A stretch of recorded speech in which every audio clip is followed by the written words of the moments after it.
Bloomberg Audio Studios. Podcasts, radio, news. We did it! You campaigned for it, you fought for it, you voted for it, and now it has arrived. Change begins now. And it feels good, I have to be honest. It's both the end and the beginning. Hello and welcome to this special Bloomberg UK Politics podcast. I'm Stephen Carroll. And I'm Caroline Hepker. That was Keir Starmer speaking to his supporters in the early hours of this morning. Labour has won a landslide victory with 2 seats only left to declare. Labour has 412 seats and a majority close to, but not quite at the level of Tony Blair's 179 back in 1997. But a devastating result for the Conservative Party. A record number of outgoing ministers lost their seats during what Rishi Sunak himself described as a difficult day after many difficult days. Just as he did 6 weeks ago, the Prime Minister stood outside Downing Street in the rain, albeit lighter than the downpour from when he called the vote, to deliver his resignation speech. I would like to say, first and foremost, I am sorry. I have given this job my all, but you have sent a clear signal that the government of the United Kingdom must change, and yours is the only judgment that matters. I have heard your anger, your disappointment, and I take responsibility for this loss.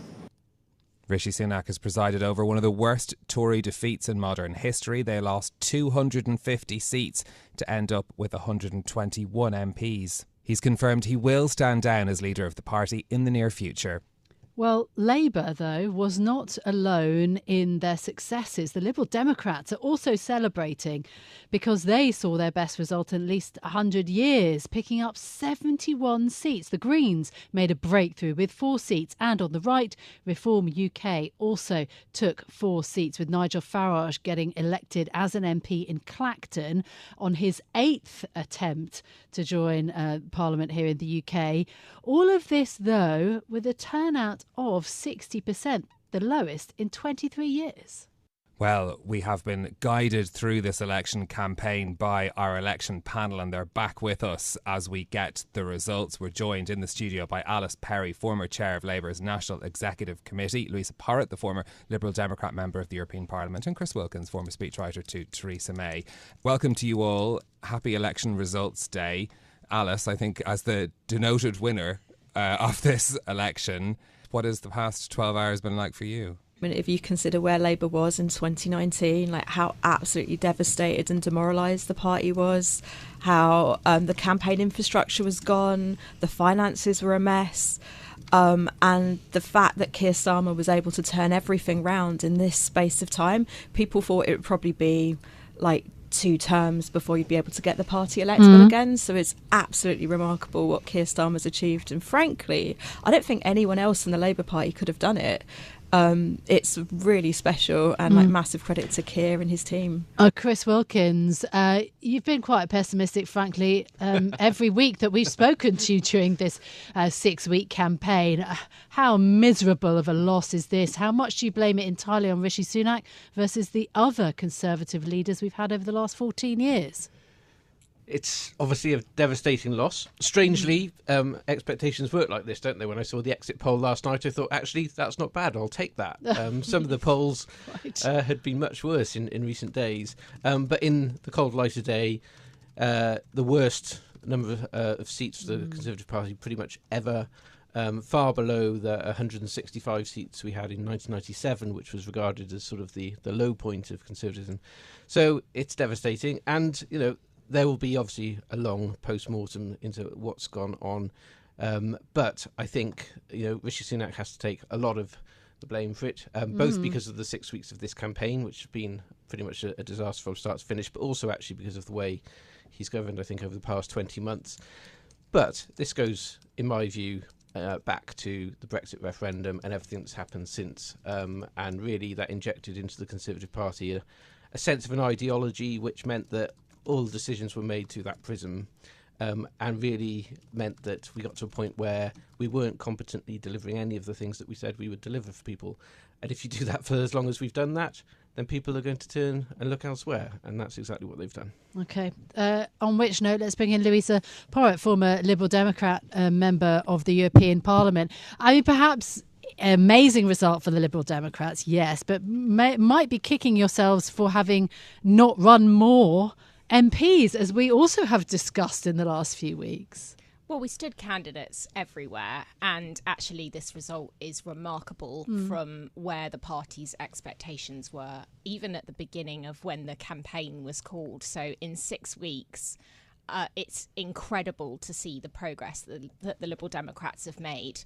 Bear in mind that when target lists were drawn up, there were 15 targets on it for the Liberal Democrats. Wow. Because just to go back to what Alice was saying about the change since 2019, the Liberal Democrats had a terrible election at the last election and went backwards to 11 MPs, lost our party leader.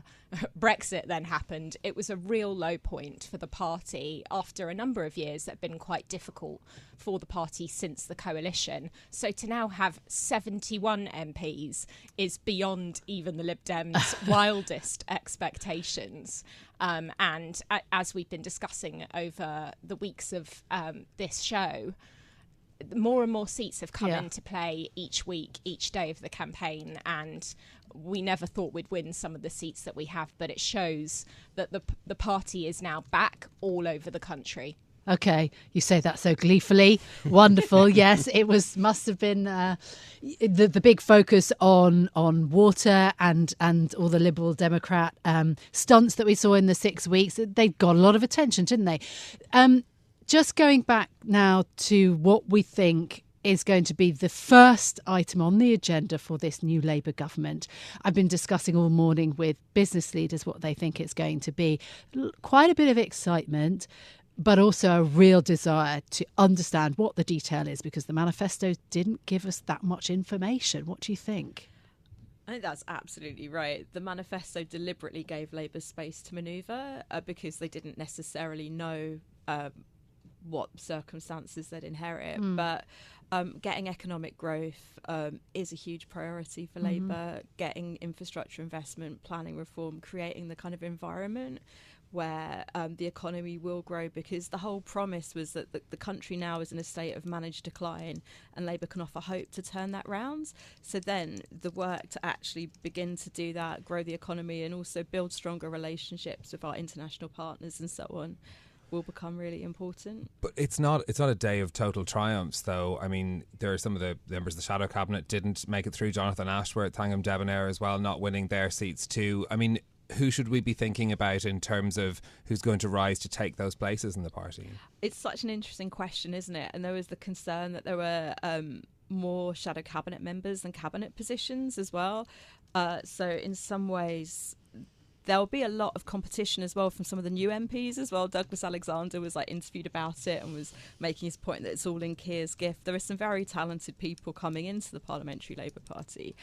But also I think they want to stick with some of the people who have performed quite well in the run-up. So who gets the cabinet positions, who gets the front bench positions, who gets the jobs, who gets the Downing Street jobs? This will all be hotly contested. It certainly will. I'm watching the flag waving and the crowds outside number 10 Downing Street. In fact, I was just down on Whitehall. There were plenty of people out there, even in the rain, because of course we are awaiting Keir Starmer, the new UK Prime Minister, to come and stand outside number 10 Downing Street and give a very important speech, of course. I mean, usually these opening speeches, when the parties win, they can often be quite short, but they will be momentous. What do you think Keir Starmer is going to tell the British people in those early few minutes? It often sets the tone, doesn't it, Alice? Absolutely. I think it will be a message about change, about his vision, the kind of mission-driven government he wants to see. Hopefully he'll use the kind of language that people relate to as well. And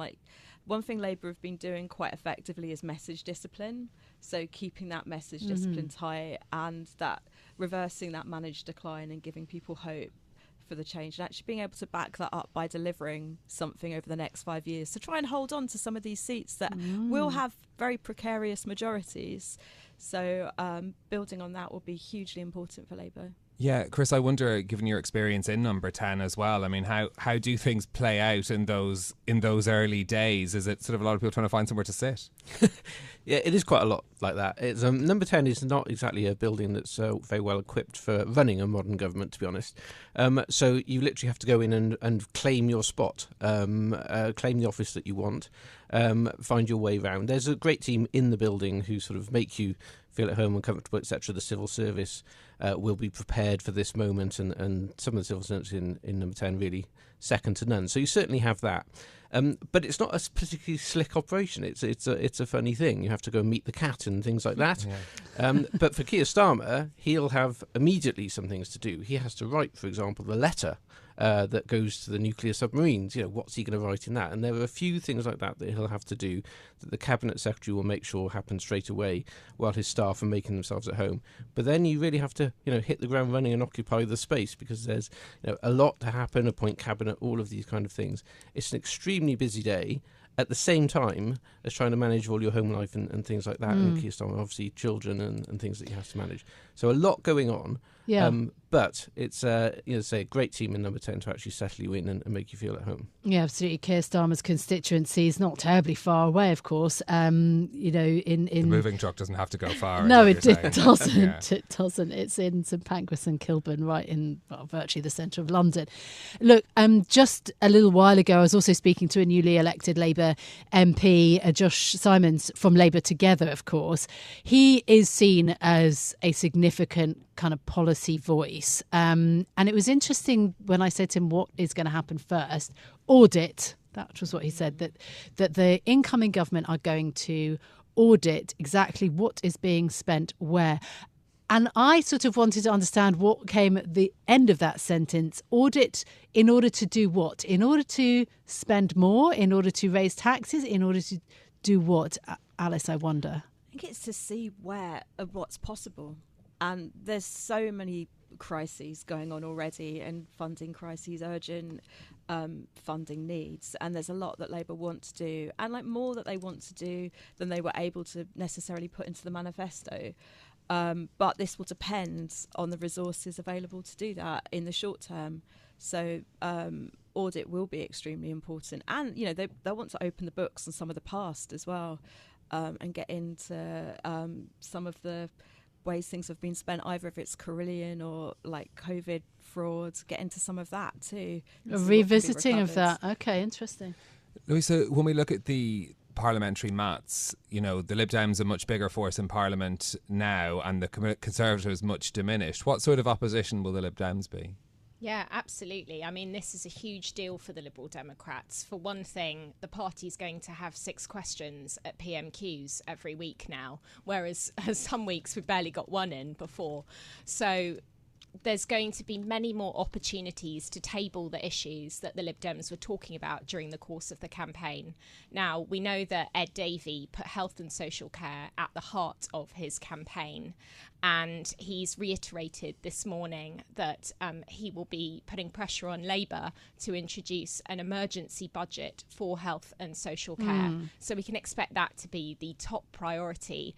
But I do think, given there's quite a large parliamentary party now, that there are other issues down the track where the Lib Dems are going to play a really critical role in Parliament and shaping legislation. Yeah. One of those is Europe, which we've talked about before, with the Trade and Cooperation Agreement up for review in 2026. I do expect the Lib Dems to become a progressive force, putting pressure on Labour to go further in rebuilding our relationship with the EU, incrementally, of course. Yes, the only party, of course, that has wanted to return to the European fold, as it were. Yeah. Chris, in terms of the lessons learnt, it is going to take some time, isn't it, for the sort of body blow to the Conservatives to be absorbed. Who is going to lead the party now, in your view? And what do you think those conversations are going to be about? So, firstly, leadership. Rishi Sunak used a slightly sort of, I thought, vague form of words in his speech about standing down when the mechanism is in place to replace him. So, not clear on timing on that. I think probably the leading candidates are Kemi Badenoch and Priti Patel, and it'll probably be a fight out between the two of those to see who takes over.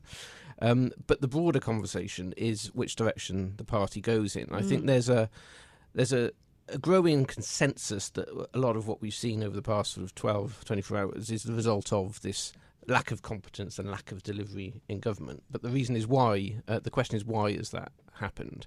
And I think there are a number of reasons, but one of those is that the thing in the Conservative Party became all about how you'd voted on Brexit or what your position was, about whether you rose in the party or not, and that sort of skewed that conversation. So we have to get back to being a party that actually focuses on being competent and focus on what people actually want to talk about. And then how you deal with reform is the other thing. And obviously reform now, 4 seats in Parliament. There'll be a whole discussion about, do you try to merge with them? Do you try and bring Nigel Farage into the camp? And I think there's no indication he wants to do that. Yes. But that will almost become the key decision, I think, for the next leader about which direction the party goes in, whether you embrace reform and move to the right or try and move back to the centre ground and take back some of the Lib Dem and Labour seats that we've lost in the last 2 hours. That's the key strategic decision to be made. And how you deal with Nigel Farage is probably the thing that will govern that. And who are the advocates for the centre-right and that centre-right move in the Conservative Party if we look at the figures that could end up in the leadership race? So I think, Priti Patel, for example, as I think somebody who's quite close to Nigel Farage and to the Reform candidates and would probably be quite accommodating to that kind of unite the right candidate. Something like Kemi Badenoch has been very outspoken about the fact that she wouldn't do that. She thinks they need to pursue a different path. There are obviously other candidates in the mix. Someone like Tom Tugendhat, for example, will stand, who's more from the sort of centre-left of the party and therefore may struggle to make it through the MP ballot, but he would not be somebody who'd want to merge. So a real range of opinions, but that is the big question the Conservative Party needs to face up to now. What are you going to do about reform? Do you try and move to the right or do you move to the centre? And to be honest, it's been the question in the Conservative Party for the past 8 years and nobody's answered it, which is why we are where we are. But do the scale of the losses in this election, essentially it's a very big clear out of who's in the party. Does it make that question easier to resolve now than it was when there were 370 MPs? I did slightly hope that would be the case, but I think if you look at the 121 MPs left, it still really spans the spectrum of opinion. So I would say potentially it's slightly more a party of the right now than it was before yesterday. But there are still people of all persuasions. The Conservative Party has always been a broad church, cliched phrase, but it is. But we are still no closer to answering that question. And until we do, we're going to be stuck in the middle, as we were yesterday, where we're losing seats to Liberal Democrats and Labour, but also seats to Reform, and therefore getting nowhere. Yeah, I think it's very interesting. I mean, there are also lots of questions about the Labour Party with so many MPs. What are the factions that are going to emerge here, and whether Keir Starmer is going to be able to manage them as he has done in reforming the Labour Party and bringing it to this historic win. What do you think, Alice? Oh, absolutely. There were people who were selected as candidates when Labour weren't 20 points ahead in the polls. And I'd say most of the candidates selected are quite loyal to Keir Starmer and the project, but then there are other people from different traditions and backgrounds, people from the communitarian left, people from the trade union movement as well, who will be, speaking up for the New Deal for workers in Parliament and those labour market reforms. There'll be pressure from the left, but also that how you respond to reform is an equally important question for Labour. If you actually look at reform voters, not the party, but the people who vote for them, a lot of them are in favour of nationalising public utilities. They're in favour of taxing the rich. They're in favour of a lot of kind of policies that would go quite well on the left of Labour, but they also want to control immigration and bring back hanging and stuff like that as well. But that's not necessarily dissimilar to some of Labour's core votes in those heartland seats. So how Labour hold that together, I think the success of reform basically shows you can't go back to the single market customs union or free movement, and that's kind of given Labour less room for manoeuvre in terms of what they'll be able to negotiate with the EU for future relationships. And it'll be interesting to see what pressure it puts on and how Labour manage those business relationships and balance UK competitiveness with some of the other stuff they want to do around labour market reforms. And those kind of tensions, how you manage that will be a key feature of the next 5 years. Does Nigel Farage become a more problematic opposition figure than the new leader of the Conservative Party? Potentially. He is whether you agree with him or not, he's a very talented political communicator who can speak to something that people feel doesn't always get articulated. So responding to that is really important. But then there's also space to respond to that by doing some of the stuff Labour have said, like focusing on controlling immigration and like taking inspiration from, say, politics in Denmark, where the left-wing government have been quite tough on illegal immigration or like wanted to control and manage migration. But then that gets you into difficulties around some of the UK competitiveness elements too. So it's going to be really fascinating to see, because there are so many seats where reform came second as well, and like some of those votes did come from Labour. And what you don't want to do is make the mistakes Ed Miliband made around 2014, where like Labour did lose millions of votes to the Conservatives and to UKIP, and like votes directly from Labour to UKIP. I want to ask then a question flowing from that around the fragmentation of the UK. This feels like a very different election outcome. I mean, largely we have been a 2/3 party parliamentary system. Okay, I haven't included the SNP in that, but, you know, broadly that's what it has been. This does feel, Louisa, like a very different setup now, where you've got seriously a number of parties to think about. Yeah, it's a really good point. I think from the results that have transpired, you can actually see fragmentation that has been out there in society for some time now manifesting in the MPs and parties that have got elected. You know, that fragmentation that we've seen since Brexit, for example, very different outlooks on social issues between different voters in different parts of the UK. You also saw Labour not just coming under some pressure from reform potentially in the future, looking at some of those second places in those red wall seats, but also there were places where Labour has been challenged by independent candidates on issues like Gaza, and we know that that has been quite a divisive issue in our society and our politics as well. So I think this was voters expressing their quite widely varying views, and that actually showing up in the results for the first time in quite a long time, really, that I can even really recall, because normally our two-party system, as you say, is quite ruthless in just giving quite strong numbers of seats to both Labour and the Conservatives respectively.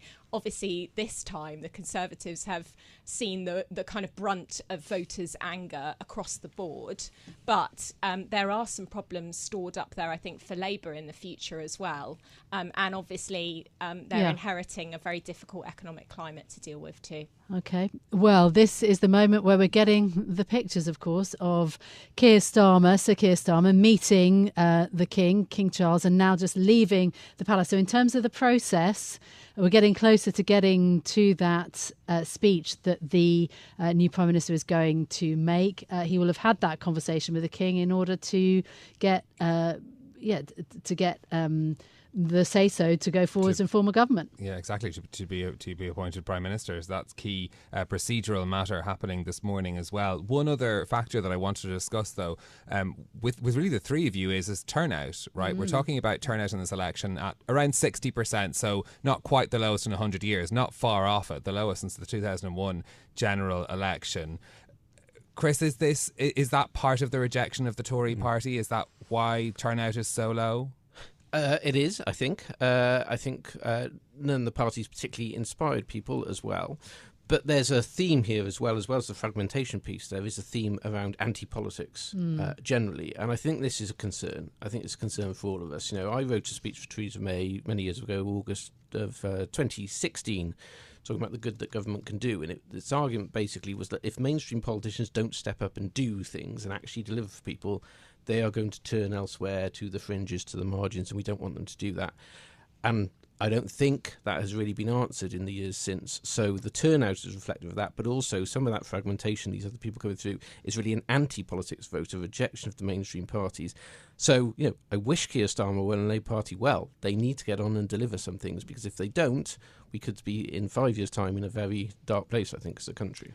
Luisa, this is something as well that's, I suppose, relevant too for the Lib Dems, because if you're targeting younger voters, as your party often does, trying to get people out to vote is a key part of that. Yeah, absolutely. I mean, younger voters have been a difficult constituency of voters for the Lib Dems kind of since the tuition fees saga of coalition. But then, of course, we saw some young voters coming back to the Liberal Democrats as a result of the party's very strong stance on Brexit. We're obviously now just in a completely different political landscape. And so I think for all parties, there is a question of how you appeal to a range of voters. And I would completely echo what Chris was saying about the levels of cynicism among a lot of voters and disillusionment. And I think younger voters are included in that, actually. So many young voters say that they don't think they're ever going to get on the housing ladder, for example. They see that the labour market is, not offering them the prospects and the bright future that it might have done for previous generations. So there are a lot of people in this country that are really worried about their day-to-day and their futures. So I think Labour's got such a big task on its hands, actually, going into government now, to try and turn things around and just make people feel more optimistic about the future. Yeah, I mean, the issue, though, with optimism is that it is immensely tied to how wealthy people feel. And economically, the last 14 years has been nothing short of disastrous, right? Real disposable incomes over the lifetime of this parliament have gone down. People are poorer. I think it is a heavy burden. Labour wants to step up to the plate and say that they can deliver, but 2.5% economic growth, which is what Keir Starmer sort of floated the idea of that. It's going to be very, very difficult to deliver that. They have to do that with business too. How are they going to manage, Alice? So there are, it's an enormous challenge in terms of the economic situation they're inheriting. But on the other hand, there are some exciting opportunities around, if we can get strategic infrastructure investment right in this country in a way that other countries do, if we can compete in the way that other countries successfully do to remove red tape and allow, new laboratories to be built, or you getting that kind of private investment as well into public infrastructure too, in the way that Labour wants to do through the Infrastructure Council, the National Wealth Fund and so on, the climate transition and investing in the jobs of the future. There's actually some really exciting stuff that can happen. Yeah. But you have to be able to deliver it, and Labour will be judged in 5 years' time on how well they do. And sooner than that, of course, because the Prime Minister, Keir Starmer, will have a NATO summit in just a matter of days.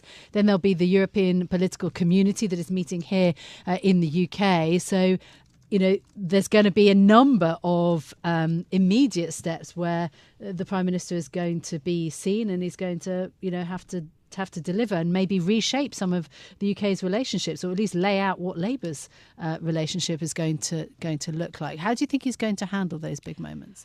So I just think Keir Starmer is a phenomenal politician, and I judge him by what he's achieved and how he's reformed Labour. I think he'll step up to the world stage and do a very competent job. He might not have the kind of charisma of Tony Blair or whatever entering Downing Street, but I think it's time for serious grown-up politicians.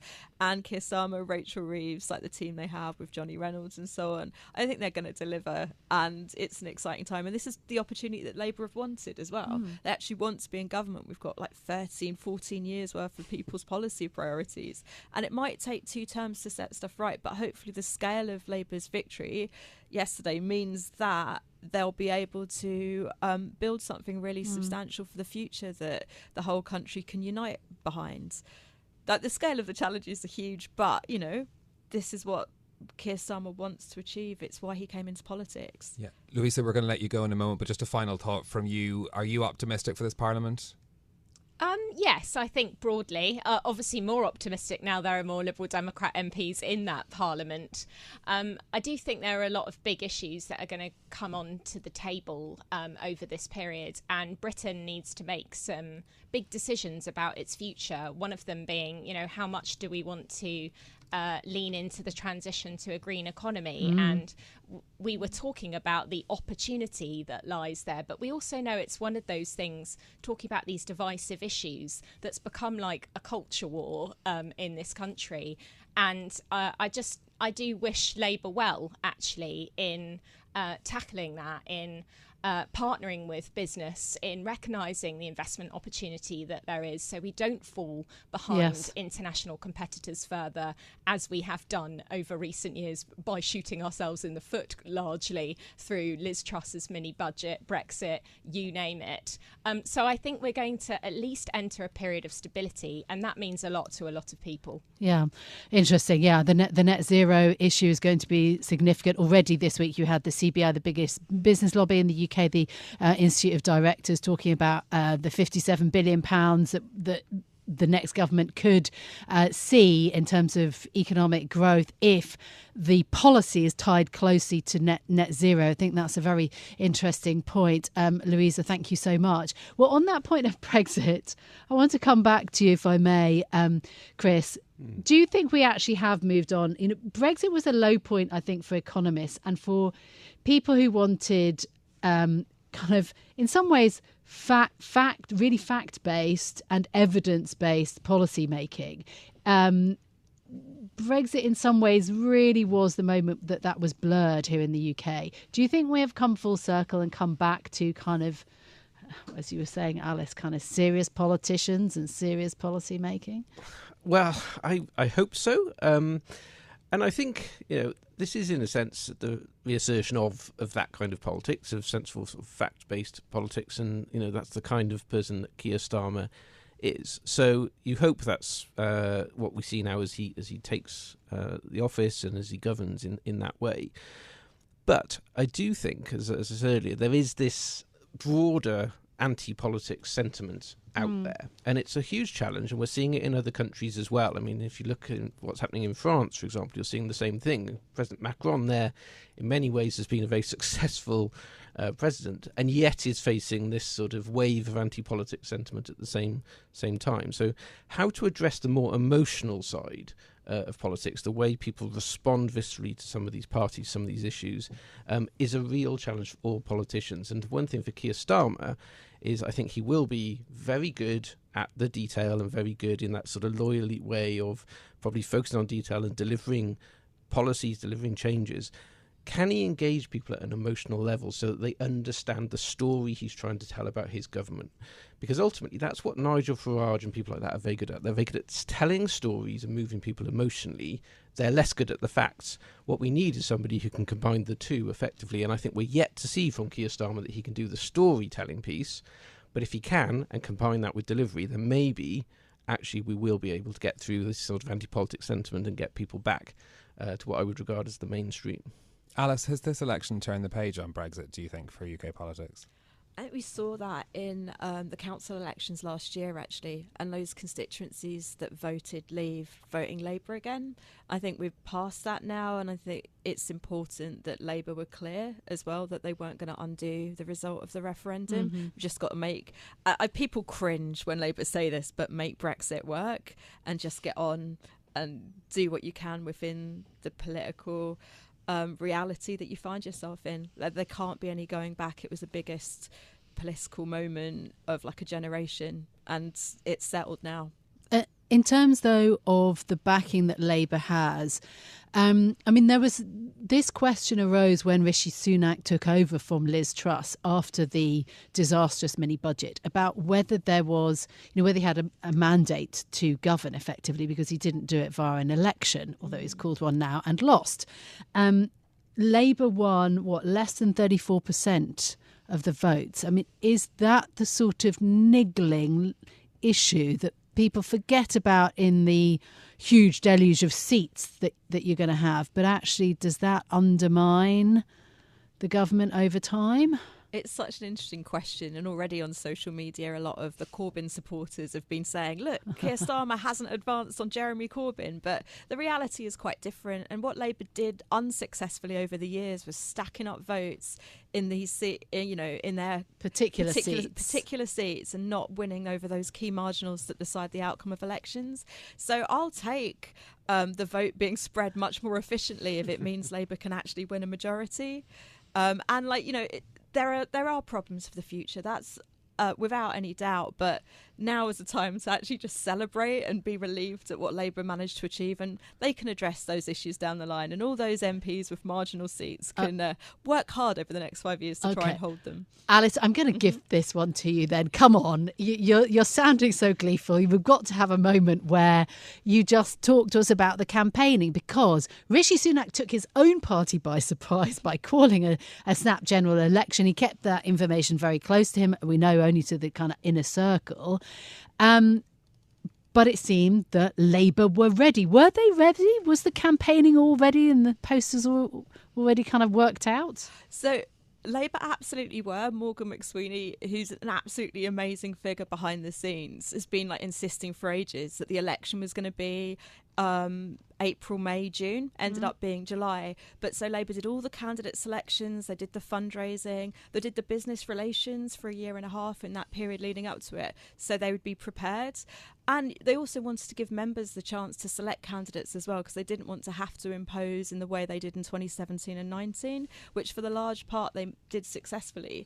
So getting, when I was chair of the NEC, we oversaw the first candidate selection in Gedling all the way back in 2022. Michael Payne elected early hours of this morning. So getting those candidates in place early as well and preparing. It's been obviously the Tory campaign kind of fell apart and was quite shambolic, but Labour have gifted the Tories some shambolic campaigns on our side in the past, and you just have to beat the opposition in front of you, to use a football analogy. But Labour have learned from mistakes, not just under Corbyn but under Ed Miliband as well, and really made sure they targeted seats very efficiently, had a plan, stuck to the plan, executed the plan, and good result. OK, we are waiting for the first speech from the Prime Minister, Keir Starmer, as he now is after his meeting with the King. They're just waiting for that car to come down Whitehall there and enter Downing Street. Chris, as the speechwriter in the room, what's the key message that Keir Starmer needs to get across? Is it vibes or is it detail? This is all about framing. It's not so much about detail. It's about the core message that you want, the one top-line message to take away. He made a speech this morning, actually, already, about 5 a.m. this morning. The top line of that was change begins, and that was about change begins today. I think this speech will be about that. It'll be about reiterating that. I would then expect subsequently some announcements this afternoon to bring that to life with some of that detail, and then appointment of cabinet and ministers and things like that. But this is all about that framing message. It's all about change begins now. Chris Wilkins, former speechwriter to Theresa May, Alice Perry, former chair of Labour's National Executive Committee, and to Luisa Porritt, former Liberal Democrat member of the European Parliament. Thank you to you all for joining us. Keir Starmer now walking down Downing Street, greeting some supporters who are there waving union flags as the new Prime Minister and his wife arrive at Downing Street. As well, I can see, flags, and a Welsh one as well. Everyone's represented. No sign of Northern Irish flags there, but perhaps we'll hear about that later as well. So this is the moment of glory for the new Prime Minister there, being welcomed on Downing Street as we're waiting for him to walk over to the lectern and make that first speech. Yeah, absolutely. So Keir Starmer, of course, with his red tie on, flanked by his wife Victoria Starmer, of course, also bright red dress, greeting all of the crowds, hugging, shaking hands, congratulating. I mean, this is the moment that they've worked hard to achieve. Actually, it's been surprisingly fast if you think about it. Jeremy Corbyn, with a long manifesto, took Labour to this enormous defeat. Keir Starmer, in just the space of a few years, manages to bring them to number 10. Yeah, this is a short walk to a big change for Keir Starmer, going from leader of the opposition to the leader of a G7 country, as he now is, taking the congratulations from his supporters. Great trade being done in red suits, I think. There's quite a few striking ones in those crowds on Downing Street today. Notably, the rain has held off. Caroline, you were in the rain earlier. And of course, this campaign all started, as we mentioned, in a downpour too. So take from that what you will, that the rain is holding off for this moment of glory for Keir Starmer. Well, of course, Starmer did speak this morning at his constituency and in the turbine hall at the Tate Modern as well, indoors. Yes, indoors. And he was talking about sunshine and a new dawn as people were waking up, because, of course, we got the results quite early this morning and the concession from the Conservatives quite swiftly. So, yes, the sun is out for Sir Keir Starmer. I'll be interested to hear what he says. This morning he was talking about unity and delivery. Are those also going to be the themes of this important opening speech? Yeah, a mandate like this comes with great responsibility, he said this morning. Our task is nothing less than renewing the ideas that hold this country together. National renewal, a key message that he was delivering, along with the change starts now, describing this as the next chapter for the country as Labour takes over with that majority, as we've been discussing, not quite at the levels of Tony Blair, but still a huge mandate for the new Prime Minister. Yeah, a couple of data points that I think are interesting. When you look at the figures, economic growth is back. Remember, we went into a little technical recession at the end of last year. Labour's now coming into power with the economy actually beginning to pick up speed. Inflation has come down. Mortgage rates, yes, they're still high, but actually disposable income's looking a little bit better. Living standards improving. So, is that a good start? This is Let's Listen In to the Prime Minister, Keir Starmer, standing on the steps of number 10. Good afternoon. I have just returned from Buckingham Palace, where I accepted an invitation from His Majesty the King to form the next government of this great nation.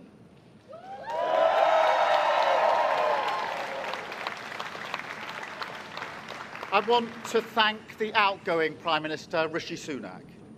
His achievement as the first British Asian Prime Minister of our country, the extra effort that will have required, should not be underestimated by anyone. And we pay tribute to that today. And we also recognise the dedication and hard work he brought to his leadership. But now our country has voted decisively for change, for national renewal, and a return of politics to public service. When the gap between the sacrifices made by people and the service they receive from politicians grows this big, it leads to a weariness in the heart of a nation, a draining away of the hope, the spirit, the belief in a better future, that we need to move forward together. Now, this wound, this lack of trust, can only be healed by actions, not words. I know that. But we can make a start today with the simple acknowledgement that public service is a privilege and that your government should treat every single person in this country with respect. If you voted Labour yesterday, we will carry the responsibility of your trust as we rebuild our country. But whether you voted Labour or not, in fact, especially if you did not, I say to you directly, my government will serve you. Politics can be a force for good. We will show that. We've changed the Labour Party, returned it to service, and that is how we will govern. Country first, party second.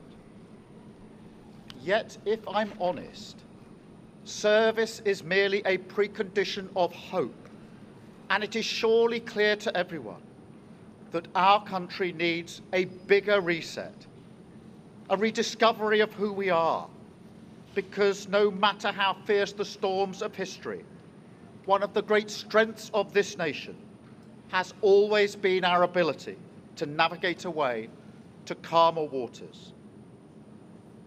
And yet this depends upon politicians, particularly those who stand for stability and moderation, as I do, recognising when we must change course. For too long now, we've turned a blind eye as millions slid into greater insecurity. Nurses, builders, drivers, carers, people doing the right thing, working harder every day, recognised at moments like this before, yet as soon as the cameras stop rolling, their lives are ignored. I want to say very clearly to those people, not this time. Changing a country is not like flicking a switch. The world is now a more volatile place. This will take a while. But have no doubt that the work of change begins immediately. Have no doubt that we will rebuild Britain with wealth created in every community, our NHS back on its feet facing the future, secure borders, safer streets, everyone treated with dignity and respect at work, the opportunity of clean British power cutting your energy bills for good. And brick by brick, we will rebuild the infrastructure of opportunity, the world-class schools and colleges, the affordable homes that I know are the ingredients of hope for working people, the security that working-class families like mine can build their lives around. Because if I asked you now whether you believe that Britain will be better for your children, I know too many of you would say no. And so my government will fight every day until you believe again. From now on, you have a government unburdened by doctrine, guided only by the determination to serve your interest, to defy, quietly, those who have written our country off. You have given us a clear mandate, and we will use it to deliver change, to restore service and respect to politics, end the era of noisy performance, tread more lightly on your lives, and unite our country. 4 nations standing together again, facing down, as we have so often in our past, the challenges of an insecure world, committed to a calm and patient rebuilding. So, with respect and humility, I invite you all to join this government of service in the mission of national renewal. Our work is urgent, and we begin it today. Thank you very much.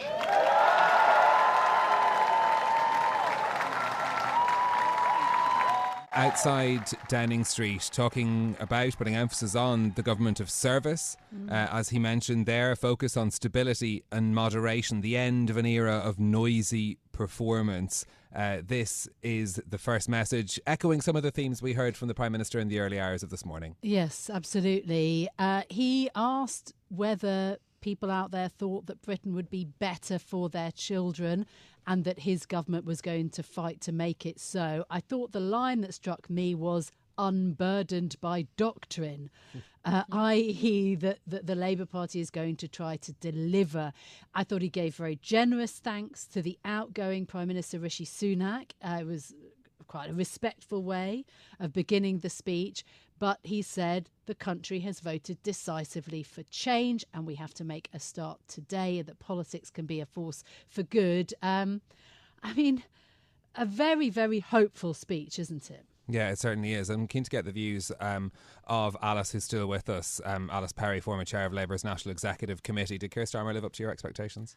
Absolutely. And it echoes a lot of the things that voters have been saying in those key marginal constituencies around feeling like the system's rigged against them. They do the right thing, but they don't get on. And actually being able to turn that round and shift to a positive, optimistic future where people feel it's fair and they can also believe and trust in the government and it treads lightly on their lives, I think is really important. The stuff about the force of moderation as well, we've talked about reform, but also there's been a lot of toxicity from the far left too, and Keir Starmer's never shied away from taking that on. And, you know, constituency offices of Labour politicians have been vandalised. There's been a lot of very unpleasantness on the fringes of the left as well as the right. So being a centre for moderate voices is important and more reflective of the UK.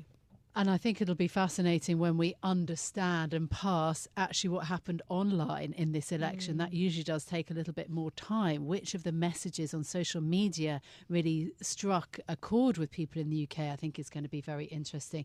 Chris, what did you make of that opening speech then, as the Conservatives are exiting effectively and Keir Starmer into number 10, in fact, just watching him going through the front door? Yeah, as he walks in and applauded by the staff there and welcomed in the lobby area.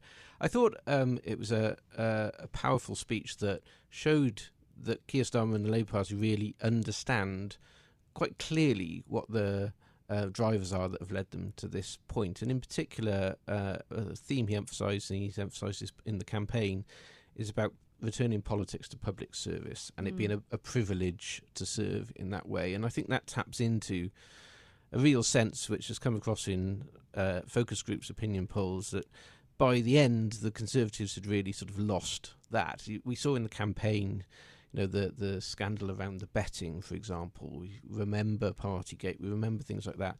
For the Conservatives, it wasn't just the incompetence, but it was this sense that they'd lost that sense of service. And it's something he's put back at the heart of his campaign. So I think the speech showed that he understands kind of the drivers that have got him to this point. He talked about the action starting today. So I think let's watch out to see what comes out from number 10 later on. There are some maybe big announcements that show that they're sort of getting to work straight away.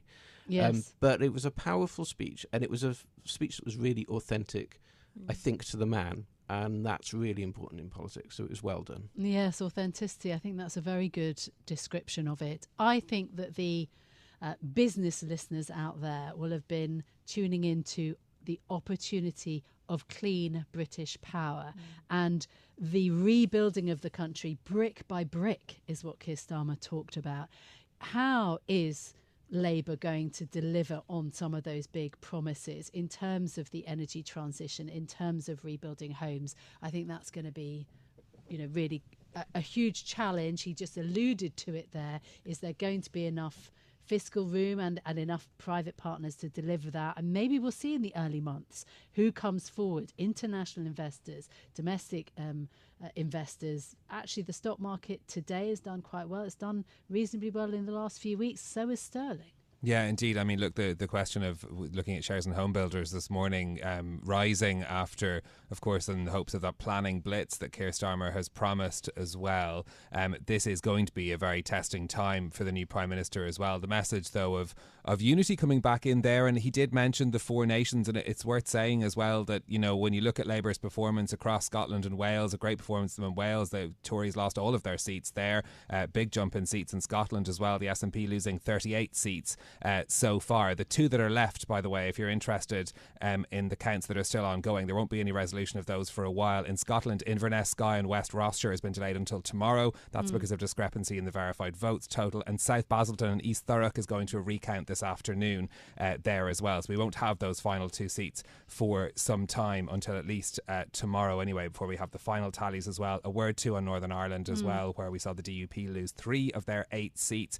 And Ian Paisley Jr., an name that has held a seat in a constituency in Northern Ireland since 1970. Ian Paisley Jr. leaving his seat, and that will be the end of the hold on that family has had on that seat for 54 years as well. So some of the other stories coming through from this momentous day in British politics. Chris Wilkins, thank you very much for being with us for this and throughout the election campaign. Former speechwriter to Theresa May, and Alice Perry, former chair of Labour's National Executive Committee. We release you back to your lives after your service to Bloomberg Radio. Thank you very much. Yeah, absolutely. I mean, it's been an early start, probably a very long night, but a very interesting one. And of course, as we go forward on the Bloomberg UK Politics podcast, we will be going step by step to understand how the Labour Party capitalises on the beginnings of those shoots of economic vibrancy, of economic growth that we've seen at the start of this year. Is the Labour Party going to be able to take that forward and at the end of 5 years, deliver that stability and economic growth that they have promised? So key to that, of course, the state of the public finances. Our own economists have identified a £20 billion shortfall in the current spending plans before any changes are made. That's going to be an early challenge facing the new government as well, and key to the implementation of some of their major policy plans. That is it from us for today. If you like the programme, don't forget to subscribe to the podcast, give it 5 stars so other people can find it on Apple Podcasts, Spotify or wherever you listen. This episode was produced by Tiwa Adebayo. Our audio engineer was Meredith Frank. I'm Caroline Hepker. And I'm Stephen Carroll. We'll be back with more on Monday. This is Bloomberg. Bloomberg UK Politics. Listen weekdays at noon on DAB Digital Radio in London.